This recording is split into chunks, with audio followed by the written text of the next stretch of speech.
দেখো বন্ধুরা, সকাল সকাল চলে এসেছে শুকনো পাটগুলো বেঁধে নিতে। তো আগে একদিনও পাট নিয়ে গেছিল বেঁধে, অন্য একটা চাচা এসেছিল পাট বাঁধতে, আর আজকে অন্য আর একজন এসেছে। তো এই পাটগুলো শুকানো হয়ে গেছে, তো বাবা বলছে যে পাটগুলো বেঁধে নিয়ে যাও, না হলে তো আমাদের আবার রাখার জায়গা নেই। রাখার জায়গা নেই বললে ভুল হবে, ঘরের মধ্যে তো অনেকটাই জায়গা, কিন্তু এই সব জিনিস রাখতে আলাদা ঘর হলে ভালো হয়। তো তোমরা তো দেখেইছো যে সিঁড়ির ওইখানেই রাখা হয়, আসা যাওয়া করার একদমই জায়গা থাকে না, খুব অসুবিধা হয় আসা যাওয়া করতে। আর এই যে দেখো, সকাল সকাল পুরো ছাদে একদম মেলে দিয়েছি আমি পাট। তো রোদও উঠেছে খুব তেজ, আর এদিকে পাট দেখো মেপে মেপে গাড়িতে তুলছে, আর ওদিকে পাট বাঁধাও চলছে। একদিকে বাঁধা চলছে আর একদিকে গাড়িতে তুলছে, কিন্তু সম্পূর্ণ যে পাটগুলো গাড়িতে রয়েছে এগুলো শুধু আমাদের নয়, অন্য লোকেরও আছে। আজকে শুধু কয় গাঁট, 8 গাঁট পাট হয়েছিল। পুরোটা তো এখনও বাঁধা হয়নি, তো বাঁধা শেষেই দেখা হয়েছে যে মোট 8 গাঁট হয়েছে আজকে। আর আগে একদিন দেওয়া হয়েছে, ওদিন হয়েছিল 7টা। তো ওদিকে বাঁধা চলছে, আর এদিকে আমি ঘরটা একটু ভালো করে ঝাড়ু লাগিয়ে নিচ্ছি। আর ছাদের উপর যে পাটগুলো রয়েছে ওগুলো প্রায় শুকিয়ে এসেছে, এখনও তোলার মতো হয়নি। তো সিঁড়ির ওপর যে পাটগুলো ছিল ওই পাটগুলো আবার দেখো বাবা এনে এনে এগিয়ে দিচ্ছে ওই কাকুটাকে, তাহলে বাঁধতে ভালো হবে, তাড়াতাড়ি এগোবে। তো বন্ধুরা, কেমন আছো তোমরা সবাই? আশা করি ভালোই আছো। আর তোমাদের আশীর্বাদে, ভালোবাসায় আর ভগবানের আশীর্বাদে আমরাও এক প্রকার ভালোই আছি, কোনো রকম চলছে। তো চলে এলাম নতুন দিনে নতুন একটি ব্লগ নিয়ে। আশা করি ব্লগটি ভালোই লাগবে। তো স্কিপ না করে শুরু থেকে শেষ পর্যন্ত দেখতে থাকো আর আমার সঙ্গে থাকো। তো বন্ধুরা, তোমরা যে কয়জনই আমার ব্লগ দেখো না কেন, তো মানে লাইকই করো না, খুবই কম লোকে লাইক করো, আর মাত্র কয়েকজনে লাইক করো। জানি না আমার ভিডিওগুলো তোমাদের কেমন লাগে, পছন্দ হয় কি না বুঝতে পারি না। তেমন একটা কেউ কমেন্টও করো না, অল্প 2-1জনে কমেন্ট করো। তো 2-1জনে যে কমেন্টগুলো করো সেই কমেন্টগুলো পড়তেও আমার খুব ভালো লাগে। মাঝে মধ্যে মনে হয় কি যে ভিডিও করা বন্ধ করে দিই, কিন্তু ওই যে 2-1জনে যে এত সুন্দর সুন্দর কমেন্ট করো, ওটা পড়লে আমার আর ইচ্ছে করে না যে আমি চ্যানেলটা বন্ধ করে দিই। ভাবি যে কিছু তো মানে বন্ধু আছে আমায় ভালোবাসে, আমায় কমেন্ট করে, আমার ভালো চায়, আমার ভিডিও দেখে, সেই আশা নিয়ে আবার ভিডিও করতে লেগে পড়ি। তো দেখো, আমার এই যে দুপুরবেলা রান্না বান্নাও হয়ে গেছে। এখানে কুমড়োর তরকারি করেছি সিলভার কাপ মাছ দিয়ে, আর উস্তের তরকারি করেছি। তো ঘরটা ঝাড়ু টাড়ু লাগানো হয়ে গেছে। তারপরে তো দেখতে পেলে ছেলেকেও ঘুম পাড়িয়ে দিয়েছি, ছেলেকে স্নান করিয়ে ভাত খাইয়ে দিয়ে ওকে ঘুম পাড়িয়ে দিয়ে তারপর রান্না বান্না করে নিয়েছিলাম। এখন বেজে গেছে দুপুর ওই 1:30 মতো বাজে। ছেলেকে ঘুম পাড়িয়ে দিয়েছি তখন বাজে 12:30। তো সব সময় তো টাইমও দেখানো হয় না, কাজের এতটা চাপ কি বলবো তোমাদেরকে, প্রচণ্ড চাপ কাজের। বৃষ্টির জন্য তাড়াহুড়ো করে সব সময় এই কাজগুলো করতে হচ্ছে। আর পাট এমনই একটা জিনিস, যদি গাঁট বাঁধা পড়ে থাকে ভেজা পাট, তাহলে আস্তে আস্তে পাটের কালারটাও খারাপ হয়ে যায়, আর পাটগুলো পচেও যায়। সেই জন্য যত তাড়াতাড়ি মানে মাঠের থেকে আনার পরে যত তাড়াতাড়ি শুকানো যায় ততই ভালো, কালারও ভালো থাকে আর দেখতেও ভালো দেখা যায়। তো দেখো, এই যে ছাদের উপর সকাল সকাল যে পাটগুলো মেলে দিয়েছিলাম সব পাট শুকিয়ে গেছে।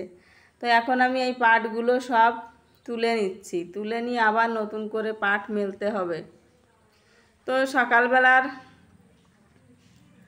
দুপুরবেলার খাওয়া দাওয়া হয়ে গেছে। আজকে সকালে কি খেয়েছিলাম সেটা তো তোমাদেরকে বলাই হয়নি। সকালবেলা ছিল হচ্ছে পান্তা ভাত।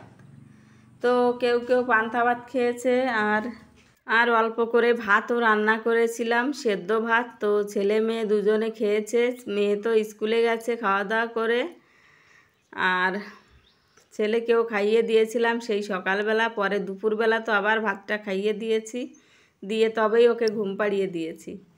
আর এদিকে দেখো পাটগুলো তোলা হয়ে গেছে ওগুলো, আর এইগুলো ওই যে ছাদের উপর দিয়ে মানে দেয়ালের উপর দিয়ে রয়েছে, তো এগুলো শুকাতেই চায় না, রোদ লাগে না ভালো করে। তো আমি এখন এইগুলো তুলে ওর আগাটা বেঁধে দিচ্ছি, দিয়ে ছাদের উপর মেলে দেব, তাহলে তাড়াতাড়ি শুকিয়ে যাবে। আবার ওদিকে মেঘ হতে তো টাইম লাগে না, তাড়াতাড়ি মেঘও এসে যায়। সেজন্য ভাবছি যে যদি একটু শুকায়, পুরোটা না শুকালেও যদি একটু মানে ভালো শুকিয়ে ওঠে, তাহলে রেখে দিলে পরের দিন শুকিয়ে নেওয়া যাবে। আর যদি এই যে যেটুকু জল টল ঝরে গেছে আবার যদি বৃষ্টিতে ভিজে যায়, তাহলে কোন লাভ বলো তো? সব সময় যদি এভাবে ভিজতে থাকে, সেজন্য ভাবছি যেটুকু জল ঝরে গেছে আর আগাটা তো শুকিয়ে গেছে, আর রোদে দিয়ে দিই, যতটা শুকাবে শুকাবে, না হলে তুলে রাখবো, কালকে শুকাবে। তো ওগুলো পুরোটা আমি এখনও মানে বাঁধতে পারিনি, কিছুটা বেঁধে তারপর আবার দেখো ওই যে মা ডাক দিল যে তাড়াতাড়ি এসো, এদিকে মাঠের যে পাটগুলো মেলা রয়েছে মাঠে, সেগুলো শুকিয়ে গেছে, ওগুলো ঘরে তুলতে হবে তাড়াতাড়ি, না হলে আবার বেশি শুকিয়ে যাবে, ওজন থাকবে না। তো সেই জন্য আমি আবার দেখো ওই যে অনেকটা পাট মাঠের থেকে এনে রেখেছি, এখন একটা একটা করে গুছিয়ে রাখছি। যদি এভাবে গুছিয়ে রাখা যায় তাহলে অনেকটা পাট ধরে এই জায়গাটাতে। আর যদি আমি মানে পাটগুলো তুলে এনে এলোমেলো করে রেখে দিই, তাহলে আবার বেশি পাট ধরবে না, কারণ এখানে অল্প জায়গা তো, সেজন্য একটু গুছিয়ে রাখলে অনেকটা পাট ধরে যাবে। তো আমি একটা একটা করে দেখো একটা একটা মুঠা লম্বা লম্বা করে রাখছি, একবার ওর মানে ওর আগাটা এইদিকে দিচ্ছি, একবার ওই দিকে দিচ্ছি, একবার এইদিকে দিচ্ছি, একবার ওই দিকে দিচ্ছি, এভাবেই রাখছি, তাহলে দুই সাইডেই সমানভাবে হবে ভাগ করে দিলে, আর দেখতেও ভালো দেখা যাবে, জায়গাটাও কম লাগবে। তো আমি কিছু নিয়ে এসেছি, আর মাও এখন এনে এনে দিচ্ছে। ছেলে তো ওদিকে ঘুমিয়ে রয়েছে, এখনও ছেলে ঘুম থেকে ওঠেনি।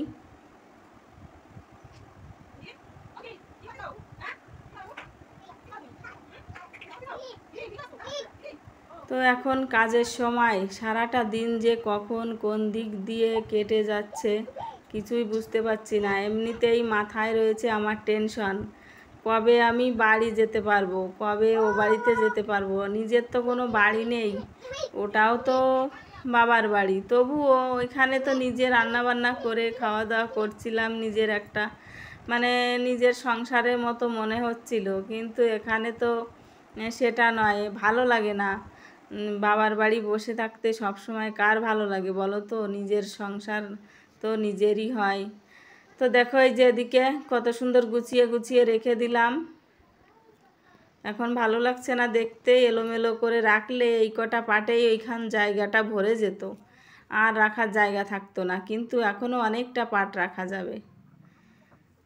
তো দেখো এদিকে এখনও শুকানো পাট আর নেই, এই যে জমিতে দেখো মেলা মেলা রয়েছে, আমার পিছনেই দেখা যাচ্ছে। তো শুকালে আবার ওখানে নিয়ে গুছিয়ে গুছিয়ে রাখতে হবে, তার আগে এই যে কিছু পাট রয়েছে এখন এই মেলতে হবে, আবার ভেজা পাট এইগুলো। তো আমি এখন চলে এসেছি পাটগুলো মেলার জন্য।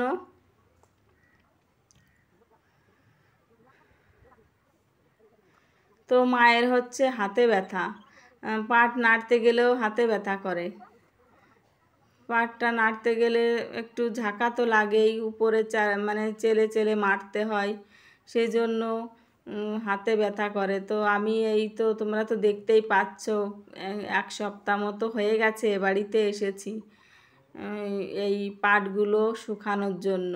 আর বিশেষ করে ও বাড়িতে তো জল হয়ে গেছে, তো মা বাবা দুজনেই বলছে যে জল এসে গেছে, চারিদিক দিয়ে সাপ কোপ এটা ওটা ঘরে ঢুকবে এখন। তো এখন যতদিন এই কাছাকাছি জল থাকে ততদিন এ বাড়িতেই থাকো, সেই জন্য আরও রয়েছি এ বাড়িতে, কিন্তু ভালো লাগে না, একদমই ভালো লাগে না, থাকতে ইচ্ছে করে না এখানে। সবসময় বাবার বাড়ি থাকতে কি ভালো লাগে বলো তো? কারো ভালো লাগে না। তো দেখো ওইখানে মেলতে এখনও বাকি রয়েছে, তো এগুলো গেছে শুকিয়ে, মা বলছে আগে এগুলো তুলে নাও, শুকিয়ে গেছে, তারপর আবার ওগুলো মেলে দিও। তো ওইগুলো মেলা বন্ধ করে রেখে আবার চলে এলাম এই শুকনো পাটগুলো ঘরে তুলতে। ব্যস্ততার জীবন, কোন দিক দিয়ে যে দিনটা চলে যায়, রাত এসে যায়, সেটা কিছুতেই বুঝতে পারি না। না একটু বসার সুযোগ আছে, না একটু শুয়ে থাকার সুযোগ আছে। এখন তো কারোর সাথে ফোনেও কথা বলার টাইম নেই, কারো সঙ্গে যে 10 মিনিট 5 মিনিট ফোন করে কথা বলবো সেই টাইমটাও নেই। তো বোনরাও ফোন করে, ওদের সঙ্গে যে একটু কথা বলবো সেই টাইমটুকুও পাচ্ছি না বর্তমানে, এমন সময় হয়েছে। তো দেখো মেঘ শুরু হয়ে গেছে, দেখতে পাচ্ছ? ওই যে দেখো মেঘ শুরু হয়ে গেছে। এখনকার মেঘ দেখতে দেখতেই ঝমঝমিয়ে বৃষ্টি চলে আসে, এই রোদ এই বৃষ্টি।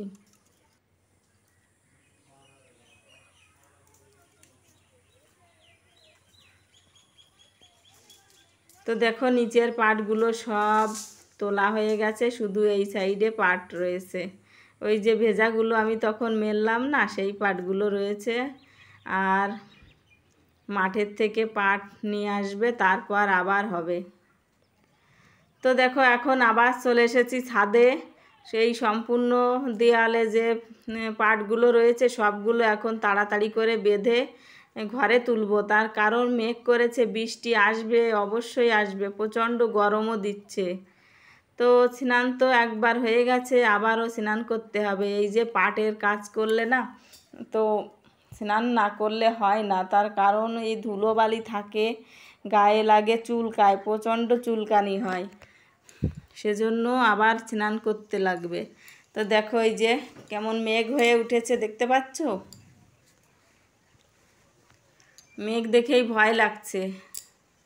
যদি একটু বৃষ্টিটা কম হতো হলেও মানে বাড়িতে জলটা কম হতো, কিন্তু প্রতিদিন বৃষ্টি হচ্ছে। দেখো ঝমঝমিয়ে শুরু হয়ে গেছে বৃষ্টি, বলতে না বলতে মুখের কথা মুখে থাকতে না থাকতেই বৃষ্টি এসে গেছে।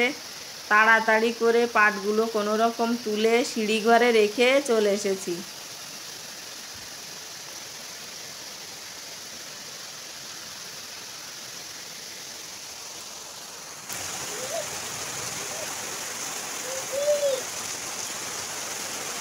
প্রচণ্ড বৃষ্টি হচ্ছে, শুধু জল আর জল পড়ছে, দেখতে পাচ্ছ? শুধু জল পড়ছে।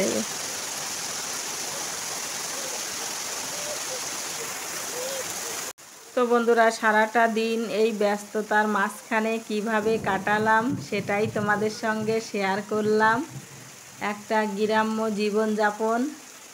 তো চলো ব্লগটি আর বড় করছি না, এ পর্যন্তই। তো ব্লগটি যদি একটু হলেও ভালো লেগে থাকে অবশ্যই একটা লাইক করে দিও। তো সারাদিন কি কাজকর্ম করলাম, কিভাবে থাকলাম সেটাই তোমাদের সঙ্গে শেয়ার করলাম। হয়তো কিছু বন্ধু আছো যে আমাদের জন্য মানে চিন্তা করো যে ওরা কেমন আছে, কিভাবে আছে, আজকে ব্লগ দিল না। তো এটাই তোমাদের জন্য, দেখে নিও সময় করে। তো চলো দেখা হচ্ছে নতুন দিনে নতুন ব্লগের সঙ্গে।